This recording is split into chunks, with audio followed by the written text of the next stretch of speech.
আজকের ছোট গল্প ধনেপাতার চাটনি। ছেলে বৌমার কাছে পুনেতে ঘুরতে এসেছেন মোহিনী। ছেলে বৌমা দুজনেই এখানে একটা নামকরা মাল্টিন্যাশনাল কোম্পানিতে কর্মরত। তারা বছরে 2 থেকে 3 বার ব্যস্ত শিডিউলের ফোকর গলে কলকাতায় গিয়ে মায়ের সাথে দেখা করে আসে। হাজব্যান্ড রণদীপ মারা যাওয়ার পর থেকে মোহিনী কলকাতার ফ্ল্যাটে একাই থাকেন। মাঝে মাঝে তার একা লাগলে পুনেতে চলে আসেন। সন্ধ্যাবেলা অফিস করে বৌমা রাকা হাতে একটা ছোট্ট সাদা প্যাকেট নিয়ে বাড়ি ঢুকলো।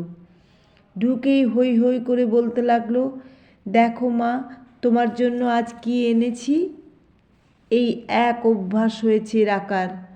প্রত্যেক দিন অফিস থেকে ফেরার সময় কিছু না কিছু হাতে করে নিয়ে আসবে শাশুড়ির জন্য। আজ বেগুনি, কাল আলুর পরোটা, পরশু রোল, মাই ফুচকা পর্যন্ত। আসলে মোহিনী যে একজন খাদ্যরসিক তা ভালোভাবেই জানে রাকা। আর আজকাল তো যে কোনো মেট্রো সিটিতেই সব প্রদেশের খাবার দাবার পাওয়া যায়।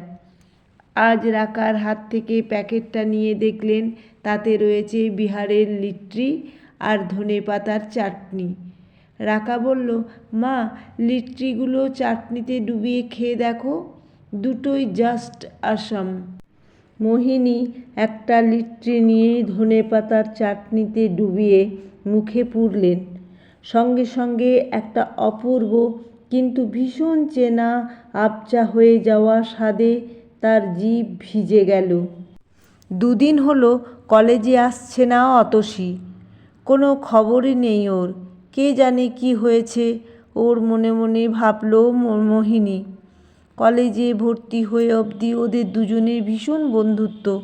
সব সময় দুজনে একসাথে থাকে। মাঝে মাঝে অতসীর বাড়িও যায় মোহিনী। সেটা যতটা না অতসীর টানে, তার থেকে অনেক বেশি কাকিমার হাতের আলু পরোটা আর ধনেপাতার চাটনির টানে। অনেকটা ধনেপাতা, একটুখানি পুদিনা পাতা, 3-4 কোয়া রসুন, একটা কাঁচা লঙ্কা বেটে তার সাথে প্রয়োজন মতো নুন আর লেবুর রস মিশিয়ে চাটনিটা দারুণ বানান কাকিমা। খাবার শেষে প্লেটের ওপর লেগে থাকা অতি সামান্য অবশিষ্ট চাটনিও মোহিনী তর্জনী দিয়ে মুছে নিয়ে জিভে ঠেকায়। আজ ফার্স্ট পিরিয়ডে মোহিনীর প্রিয় বলাকাদির ক্লাস, তাই মোহিনী আজ একটু তাড়াতাড়ি কলেজে পৌঁছে গেছে। কিন্তু বলাকাদির মুখটা কেমন যেন গম্ভীর লাগছে। রোল কল করার শেষে বলাকাদি বললেন, কালকে তুমি আমার ক্লাসে প্রেজেন্ট ছিলে না মোহিনী। আমি জানতে পেরেছি তুমি কোথায় গিয়েছিলে। এরকম যেন আর না হয়। প্রিয় বলাকাদির কাছ থেকে এরকম কথা শুনে চোখ দুটো ছলছল করে উঠল মোহিনীর।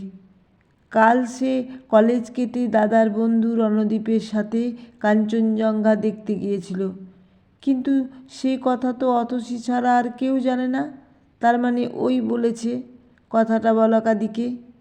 ক্লাস শেষ হওয়া অবধি একটাও কথা বলল না অতসীর সাথে। ক্লাসের শেষে অতসী কথা বলতে এলে সে চুপ করে থাকলো। 1 দিন কাটলো, 2 দিন কাটলো, 1 সপ্তাহ, 1 মাস অতসীর সাথে মোহিনী একটাও কথা বলল না। আসলে ছোটবেলা থেকেই বাড়ির ছোট মেয়ে মোহিনী একটু একগুঁয়ে আর জেদি টাইপের। নিজে যেটা ঠিক মনে করে সেটাই করে, কাউকে পাত্তা দেয় না। পার্ট 2 পরীক্ষার শেষ দিন অতসী মোহিনীকে কি যেন বলতে এসেছিল, কিন্তু মোহিনী পাত্তা দেয়নি। এরপর থেকে মোহিনীর সাথে অতসীর আর কোনো যোগাযোগ থাকেনি। ছেলে মৃগাঙ্কর হাত ধরে বাসে উঠে একটা খালি সিট দেখে তাতে বসে পড়ল মোহিনী। পাশের সিটে বসা আনমনা ছেলেটার দিকে খেয়াল পড়তেই চমকে উঠল মোহিনী। এই যে তার কলেজ লাইফের ক্লাসমেট অমল। কলেজে রঞ্জনার সাথে প্রেম ছিল অমলের। কখনো মোহিনী ক্লাসে ফার্স্ট হতো, কখনো রঞ্জনা। অমলও মোহিনীকে চিনতে পেরে মৃদু হাসল। একথা সে কথার পর মোহিনী জিজ্ঞাসা করল, তুই আর রঞ্জনা বিয়ে করলি? অমল বলল, না রে, কলেজে শেষ হওয়ার পরই এক বড়লোক ডাক্তার পাত্রের সাথে ওর বিয়ে ঠিক হয়। ও তাকেই বিয়ে করে। ও আসলে ভীষণ স্বার্থপর আর সুবিধাবাদী ছিল। আমিই চিনতে পারিনি ওকে। বলাকাদি চোখে তোকে ছোট করবে বলে তোর সিনেমা দেখতে যাওয়ার কথা ওই বলাকাদিকে বলেছিল। ও তো সেদিন কলেজ যায়নি, বাণী সিনেমা হলের কাছে কি একটা কাজে গিয়েছিল। তখনই তোদের দুজনকে ওখানে দেখে। আমি সব জানতাম, কিন্তু ওকে খুব ভালোবাসতাম তো, তাই মুখ খুলতে পারিনি। আজ চলি, আমার স্টপেজ এসে গেছে। অমলের কথাগুলো শুনে স্থাণুর মতো বসে রইল মোহিনী। ধনেপাতার চাটনি আর লিট্টি খাওয়া শেষ হতে রাকাকে জিজ্ঞাসা করলেন মোহিনী যে এগুলো কোথা থেকে এনেছে। রাকা জানান সামনের একটা দোকান থেকে সে লিট্টি আর চাটনি এনেছে। দোকানটায় ভ্যারাইটিস খাবার পাওয়া যায় আর সেগুলো ওখানে বানানো হয় না। দোকানের ক্লায়েন্টরা সেগুলো বাড়িতে বানিয়ে নিয়ে যান। পরের দিন সকালে রাকা মৃগাঙ্ক অফিস চলে যেতে দোকানটায় গেলেন মোহিনী। দোকানের কাঁচের দরজা ঠেলতেই অবাক হলেন। একটা ঢাউস প্যাকেট হাতে দাঁড়িয়ে আছে তার হেলায় হারানো কলেজ ফ্রেন্ড অতসী। আগের থেকে অনেক মোটা হলেও চোখ দুটো এখনও সেরকম উজ্জ্বল আছে। ছুটে গিয়ে অতসীকে দুহাতে জড়িয়ে ধরলেন মোহিনী। বললেন, ধনেপাতার চাটনি খেয়েই বুঝেছিলাম কাকিমার করা চাটনির জাদু আছে এতে। এসে দেখলাম যা ভেবেছি ঠিক। কাকিমার কাছ থেকে ট্রেনিংটা ভালোই পেয়েছিস। তোর করা চাটনিতে কাকিমার হাতের গন্ধ।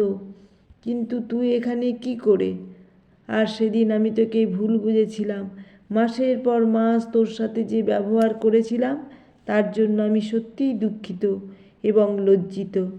ঘটনার আকস্মিকতায় অতসী এতটাই হতবাক যে কিছু বলতে পারছিলেন না।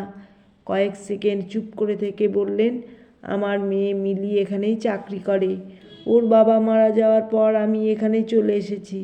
সারাদিন একা একা সময় কাটে না, তাই এসব তৈরি করে এখানে দিতে আসি। আর ওসব ভুল বোঝাবুঝির কথা আমি কবেই ভুলে গেছি। আমার ধনেপাতার চাটনির সূত্রে তোকে যে আবার ফিরে পেলাম, এটাই অনেক আমার কাছে। এই কথা শুনে মোহিনী আবার চোখের জলে অতসীকে জড়িয়ে ধরে এবং আবেগে ভেসে যায় ছোটোবেলার অকারণে হারিয়ে যাওয়া দুই বান্ধবী।